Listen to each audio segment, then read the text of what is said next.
What's going on, everyone? Welcome back to another video. I'm Michigan Sports Talk here. In this one, we go over Michigan's updated record projection, plus Sherrone Moore back with the team.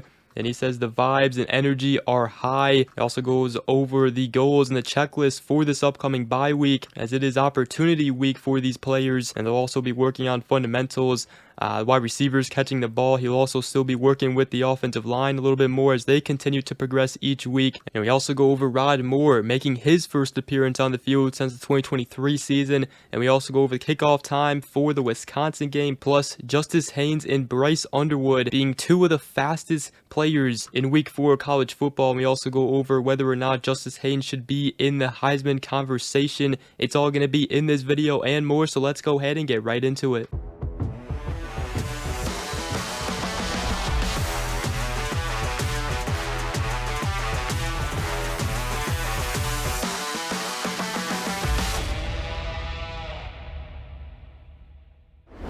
Alright, so before we do go ahead and get into this video, I first want to give a shout out to all of our channel members. Thank you all so much. You guys are all real ones. Thank you for supporting the channel. Thank you to everybody who, shows up every video, drops a like, leaves a comment, and also everybody who is subscribed. I greatly appreciate all you guys, but it was a dang good weekend for the Wolverines, picking up a big-time road win at Nebraska. They improved to 3-1 on the season and started out Big Ten play 1-0. And the Wolverines moved up 2 spots to the number 19th team in the latest AP poll. And now they set themselves up very nicely here. We talked about it in yesterday's post-game video, how going 3-1 to start out the season was absolutely crucial, knowing that, Michigan had 2 of its toughest games on the schedule right away out of Oklahoma and Nebraska. So going 2-1 in that 4-game stretch was crucial. It's what Michigan had to do. They got the job done, and now they get their head coach Sherrone Moore back. It's a bye week, perfect time for a bye week following that Nebraska game where there was a lot of self-inflicted wounds and mistakes that they have to clean up. But it was a dominant game. They dominated in the trenches. The score may make the game look like it was close, but Michigan really controlled most of that game, and they also didn't flinch when adversity hit. When it was tied up at halftime, even though they dominated that whole first half, they never flinched, came out in the second half, took care of business. And that's exactly what you want to see from this young Michigan team on the road. And it's very interesting, the ESPN's Football Power Index, after that Oklahoma loss, they had Michigan finishing with a projected record of around 7-5, 6-6. It went up a little bit after the Central Michigan game, but now they have a record of 9-3.3. That is what they have their projected record being, as Michigan does have a better than 50% chance of victory in 6 of its 8 remaining games. The only other ones is at USC and then against Ohio State. And obviously the goal for Michigan is get to 10-2 and make the playoffs. That was most record predictions, 9-3, 10-2, around there. Obviously you want to win every single game, but the goal here for the Wolverines with this young team, find a way to get to 10-2 and make the college football playoffs. So with these 4 games that we've seen from Michigan, let me know your guys' updated record predictions. I'm still sticking with the 10-2 record, and I think the biggest game here coming up is that road game at USC. Going on the West Coast is always hard, so that's going to definitely be a big one, and one that the Wolverines may lose, but if they win that game, can definitely most likely circle Michigan in the playoffs. Ever heard of the Sleeper app? Here's a little secret. It's more than just a platform for season-long fantasy leagues. The app offers so much more, and you can also make sleeper picks on the app. Football season is in full swing. We got some NFL games, but for all my Detroit Lions fans out there, Monday night against the Ravens, big game, and I am taking Derrick Henry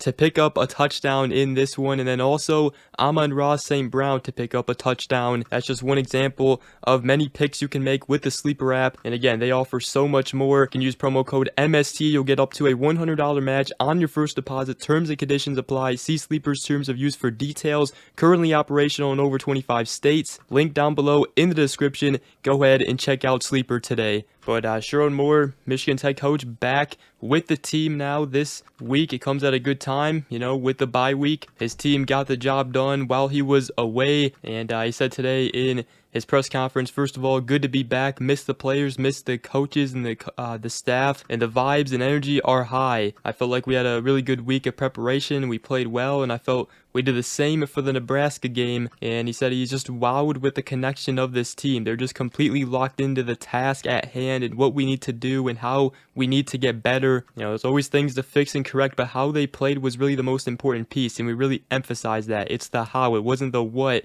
it's the how. You know, he said I got numerous text messages at 12:05, 12:01, and seeing all the guys coming in yesterday, just overwhelming love from for these players in this team. And he said a lot of trust in the staff, a lot of trust in the players, and you know who they were and their thought process, their mindset, what they were going to be about. And it was just extremely refreshing to watch them be who I thought they were going to be on TV on Saturday. You know, he said the statement was that we're not going anywhere, that we're going to keep getting better and better with the young team we have, and really excited to see where they go and how they attack it. You know, just watching the guys coming in here this morning, the 6:45 workout this morning with the young boys, there was so much juice, so much excitement, and they're not satisfied, and that's huge to see. But he did say that this week is opportunity week. You know, he said that was the first quarter. We're going on the second quarter now, and we're going to attack it. But this week is opportunity week, an opportunity to get better, reevaluate, look at every position, make sure the best players are playing on the field, give guys opportunities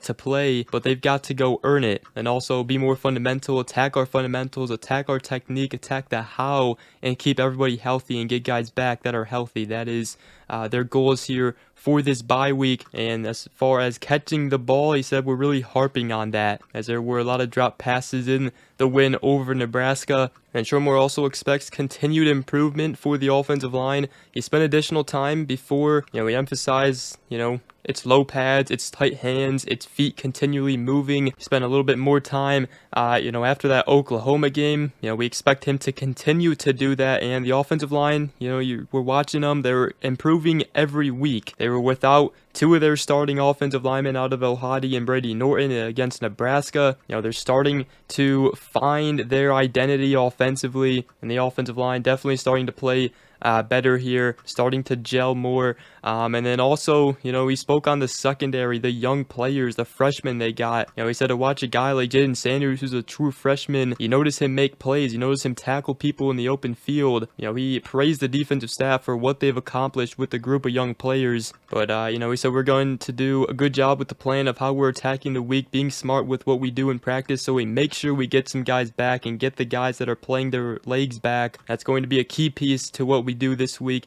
and then attacking the Wisconsin game plan as we go next week. And speaking of that Wisconsin game, Michigan, Wisconsin, it will be a noon kickoff airing on Fox. It'll be big noon kickoff. Both teams coming off a bye week. Wisconsin is 2-2 on the season, suffering tough losses to Alabama, and then also losing 27-10 at home against Maryland. It will be Michigan's Mays out. It is a homecoming game, and one player who continues to get healthy, obviously is healthy right now because he played in the Nebraska game, but that is Rod Moore. He saw his first action since the national championship game during the 2023 season, and he did record a tackle. Very cool seeing him out there, and I said that it felt great. Even Biff Poggi said post-game that as far as the right game, it was our medical people who decided it was the right game in conjunction with Rod. He even said that he came up to him and he said, "I'm so happy that my first game back is a Big Ten game, a Big Ten win." Gave him a huge hug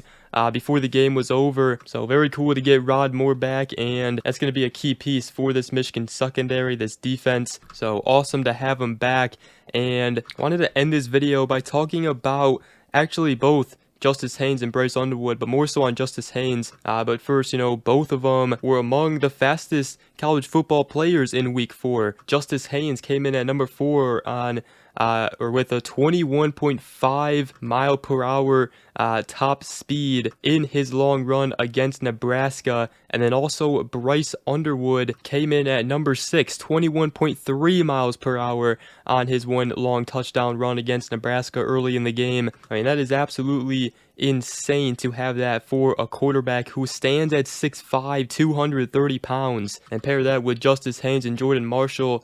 my goodness, it's going to be a lot of fun. It already has been to watch Bryce Underwood here for the next 3 years, along with the talented backs that Michigan has. But Justice Haynes, so far this season, 66 carries, 537 yards, 6 touchdowns on 8.1 average. And first of all, I don't know what Alabama was doing, but they definitely should have played him more. I know they had Jam Miller, but, last season, Haynes had 79 carries, 448 yards, and 7 touchdowns. And he's already, in 4 games here at Michigan, produced more rushing yards. There's a reason Michigan prioritized him out of the transfer portal. And I tell you what, Justice Haynes, if he keeps this up, should be in the Heisman conversation. We'll see how he does against Wisconsin, who does have a pretty good run defense. But so far, I mean, he's on pace to have over 1,500 rushing yards this season. He's already gotten 100 rushing yards in each of Michigan's first 4 games, and he's no doubt making a case for being the best running back in college football right now. So there's no doubt if he keeps it up here these next couple weeks, he definitely should start to be in the Heisman conversation. But I mean, when you just watch how he runs, his speed, it is insane. 1 missed tackle, gone. He's got such great home run speed. So it's been a great start to the season for Justice Haynes, and I have to imagine he keeps it up. I mean, we're talking about Oklahoma and Nebraska that he's doing this to, and Oklahoma and Nebraska's secondary is pretty fast, and he's able to just blow by both of them. So let me know what you guys think. Definitely glad Justice Haynes is a Michigan Wolverine though. But with that, that's going to wrap up this video. Hope you guys did enjoy. If you did, make sure to go ahead, drop a like, comment down below, and subscribe for more if you are new around here. I greatly appreciate it. And other than that, we will see you guys in the next video. Go Blue.